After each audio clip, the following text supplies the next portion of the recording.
യുവരാജാവ് ഒരു മുത്തശ്ശിയോടൊപ്പം തന്റെ വീട്ടിലേക്ക് പോകുമ്പോൾ തന്റെ കഥ പറയുന്നു. അങ്ങനെ സംസാരിച്ചുകൊണ്ട് അവർ മുത്തശ്ശിയുടെ വീട്ടിലെത്തുന്നു. മുത്തശ്ശി വളരെ സ്നേഹത്തോടെ അവന് ഭക്ഷണം വിളമ്പുന്നു. യുവരാജാവ് തൃപ്തിയോടെ ഭക്ഷണം കഴിച്ച് വീട്ടിനു പുറത്തു ഇരുന്നു ഇരുവരും സംസാരിക്കുന്നു. യുവരാജാവ് മുത്തശ്ശിയോട് അവളുടെ കഥ പറയാൻ പറയുന്നു. മുത്തശ്ശി തന്റെ കഥ മുഴുവൻ യുവരാജാവിനോട് പറയുന്നു. അപ്പോൾ യുവരാജാവ് മുത്തശ്ശിയോട് അന്നസത്രത്തിന്റെ ഉപായത്തെക്കുറിച്ച് പറയുന്നു. താൻ രുചിയിൽ നിന്ന് കൊണ്ടുവന്ന അക്ഷയപാത്രം മുത്തശ്ശിക്ക് നൽകി അന്നസത്രം ആരംഭിക്കാമെന്ന് പറയുന്നു. അവൾ സമ്മതിച്ചതോടെ ഇരുവരും ചേർന്ന് അന്നസത്രം ആരംഭിക്കുന്നു.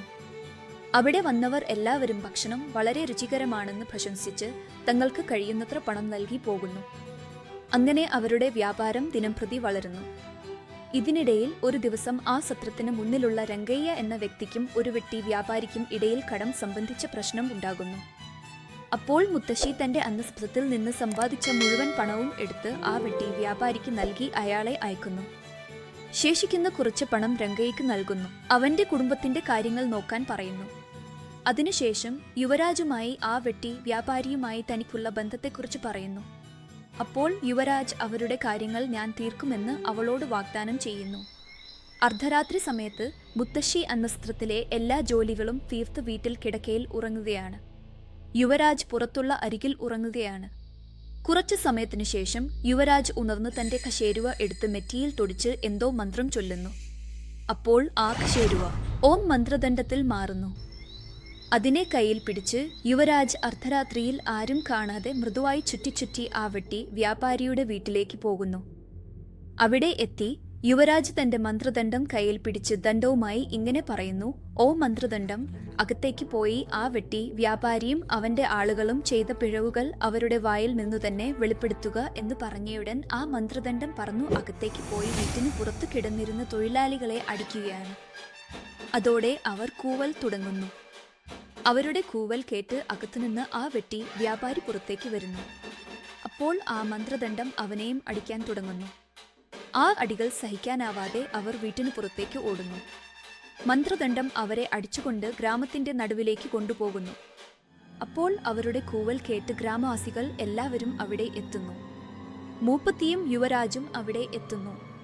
ആ വെട്ടി വ്യാപാരി ഇങ്ങനെ കൂവിയാണ്, അയ്യോ, ആരെങ്കിലും രക്ഷിക്കൂ, ഇതെന്തോ മായാജാലം, ഞങ്ങളെ അടിച്ചു കൊല്ലുന്നു.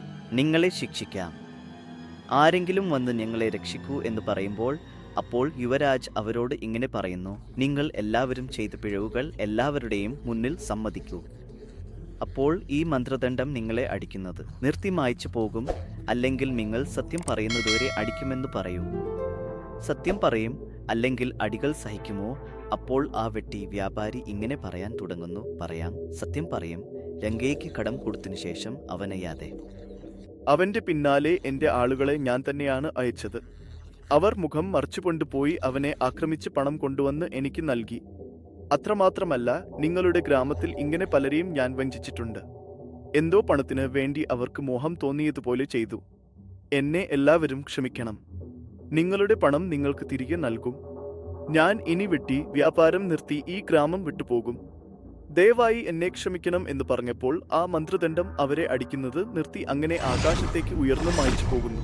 അതിനുശേഷം യുവരാജാവ് അവിടെ നിന്ന് ആ ഗ്രാമത്തിൽ വഞ്ചിക്കപ്പെട്ട എല്ലാവർക്കും ആ വെട്ടി വ്യാപാരിയുടെ പക്കൽ നിന്ന് നഷ്ടപരിഹാരം നൽകിക്കുന്നു. അത് കണ്ടു ജനങ്ങൾ ആ യുവരാജാവിനെ പ്രശംസിക്കുന്നു.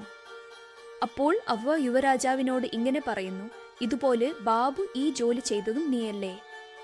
പക്ഷേ നിന്റെ പക്കൽ ആ മന്ത്രദണ്ഡം എങ്ങനെ എത്തി?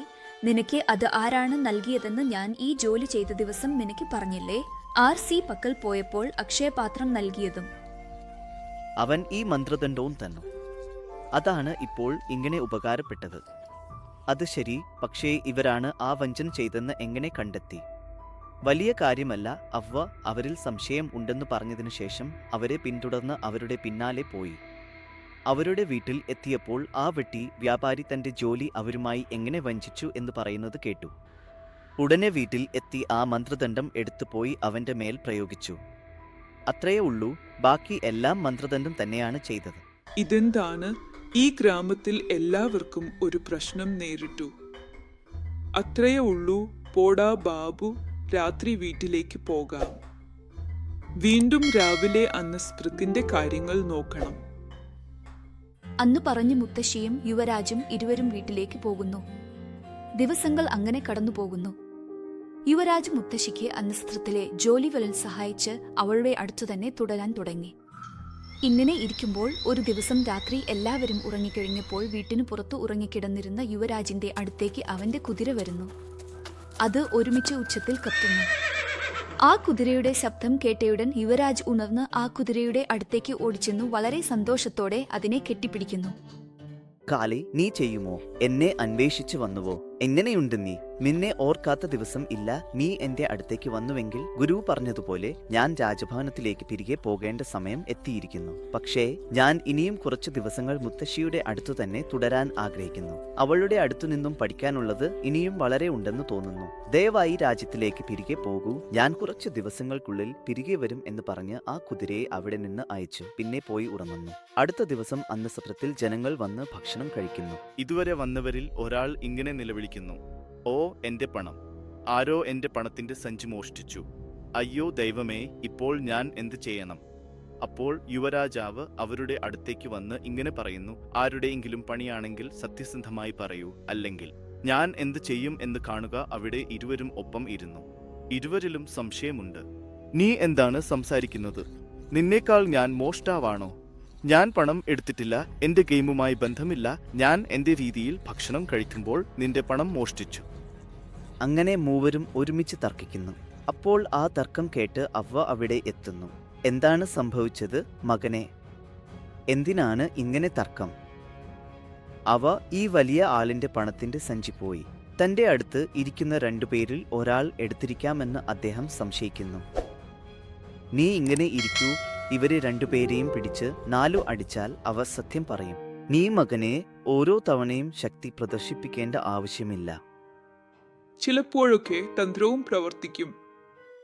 ആദ്യം ഞാൻ പറഞ്ഞതുപോലെ വീട്ടിൽ പോയി 2 കൊട്ടകൾ 2 വിളക്കുകൾ കൊണ്ടുവരാൻ പറഞ്ഞ് 2 കൊട്ടകളും 2 വിളക്കുകളും കൊണ്ടുവരാൻ പറഞ്ഞ് ആ രണ്ടുപേരെയും ഒപ്പം നിർത്തി അവരുടെ തലയിൽ ആകം വെച്ച് അതിൽ വിളക്ക് വെക്കുന്നു. അതിനുശേഷം അവരോട് ഇങ്ങനെ പറയുന്നു: കാണൂ മകനെ, നിങ്ങളുടെ തലയിൽ ഉള്ള കൊട്ടകളിൽ ഒരു വിളക്ക് വെച്ചിരിക്കുന്നു. അത് മന്ത്രിച്ച വിളക്ക് നിങ്ങൾ രണ്ടുപേരും വീട്ടിന്റെ ചുറ്റും 3 പ്രാവശ്യം ചുറ്റി വരൂ. നിങ്ങൾ വന്നപ്പോൾ ആരുടെ കൊട്ടയിൽ വിളക്ക് അണയുമോ അവരാണ് കള്ളൻ. ആരുടെ വിളക്ക് അണയാതെ തെളിഞ്ഞു നിൽക്കുമോ അവർ ഈ കള്ളത്തരം ചെയ്തിട്ടില്ല. പക്ഷേ ഓർക്കുക, മല്ലികടിക്ക് വരുന്നതുവരെ നിങ്ങളുടെ തലയിൽ നിന്ന് ആ കൊട്ട നീക്കരുത് എന്ന് പറഞ്ഞ് അവരെ വീട്ടിന്റെ ചുറ്റും ചുറ്റാൻ അയക്കുന്നു. ആ മുത്തശ്ശി പറഞ്ഞതുപോലെ ആ രണ്ടുപേരും തലയിൽ കൊട്ടയുമായി വീട്ടിന്റെ ചുറ്റും ചുറ്റി വരുന്നു. അപ്പോൾ അവരെ കൊട്ടകൾ താഴെ വയ്ക്കാൻ പറയുന്നു.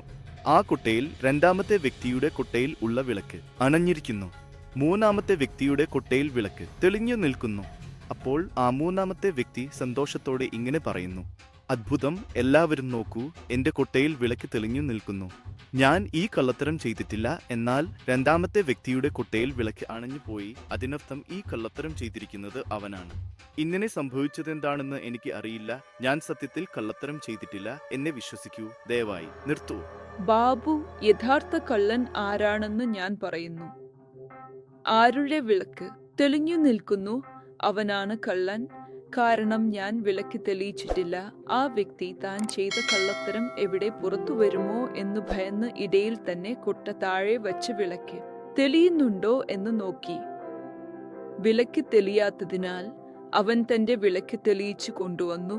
അതിനാൽ അവനാണ് ആ കള്ളൻ. അമ്മ, എന്നെ ക്ഷമിക്കൂ. എന്തോ എന്റെ ബുദ്ധി നഷ്ടപ്പെട്ട് ഈ പ്രവൃത്തി ചെയ്തു. എന്നെ ക്ഷമിക്കൂ. ഇതാ അവന്റെ അടുത്ത് നിന്ന് എടുത്ത പണത്തിന്റെ സഞ്ചി. ദയവായി എന്നെ വിട്ടുവിടൂ. വീണ്ടും ഈ പ്രദേശത്ത് കാണപ്പെടുമ്പോൾ പണത്തിന്റെ സഞ്ചി അവിടെ വച്ച് അവിടെ നിന്ന് ഓടിപ്പോകുന്നു. നഷ്ടപ്പെട്ട പണം തിരികെ ലഭിച്ചതിൽ വളരെ സന്തോഷിച്ച് മുത്തശ്ശിക്ക് നന്ദി അറിയിച്ച് അവിടെ നിന്ന് പോകുന്നു. ആ 2ാമത്തെ വ്യക്തിയും ഈ പ്രശ്നത്തിൽ നിന്ന് രക്ഷപ്പെടുത്തിയതിന് മുത്തശ്ശിക്ക് നന്ദി അറിയിക്കുന്നു. ഇതെല്ലാം കാണുന്ന യുവരാജാവ് മുത്തശ്ശിയോട് ഇങ്ങനെ പറയുന്നു: നീ ചെയ്ത ഈ ഉപായം ഒരു അത്ഭുതമാണ്. നീ പറഞ്ഞതുപോലെ എല്ലാ സമയത്തും ശക്തി ഉപയോഗിക്കേണ്ട ആവശ്യമില്ല. ചിലപ്പോഴൊക്കെ യുക്തിയോടെ പ്രശ്നം പരിഹരിക്കാം. അത് എല്ലാം ശരി. പക്ഷേ നീ എപ്പോഴാണ് പുറപ്പെടുന്നത്? നീ രാജ്യത്തിന് എന്താണ് ചെയ്യുന്നത്? നീയും ഞാനും എന്താണ് രാജ്യത്തിന് പോകുന്നത്? നീ ഇവിടെ എന്തിനു വന്നത്? എനിക്ക് എല്ലാം അറിയാം. നീ വരുന്നതിന് മുമ്പേ ആരുഷി കരുണയ്ക്ക് സന്ദേശം അയച്ചു. കൂടാതെ ഇന്നലെ രാത്രി നീ നിന്റെ കുതിരയുമായി സംസാരിക്കുന്നത് മുഴുവൻ കേട്ടു. ഇനി നീ ഇവിടെ നിന്ന് ചെയ്യാൻ ഒന്നുമില്ല. സന്തോഷത്തോടെ രാജ്യത്തിലേക്ക് മടങ്ങിപ്പോവുക. നിഷ്ഠയോടും പ്രതിബദ്ധതയോടും കൂടിയുള്ള രാജ്യം ഭരണം നടത്തുക. നിനക്ക് എല്ലാം നല്ലതായിരിക്കും എന്ന് പറയുന്ന മൂപ്പത്തിയമ്മ ആ യുവരാജാവിനെ അവിടെ നിന്ന് തന്റെ രാജ്യത്തേക്ക് അയക്കുന്നു.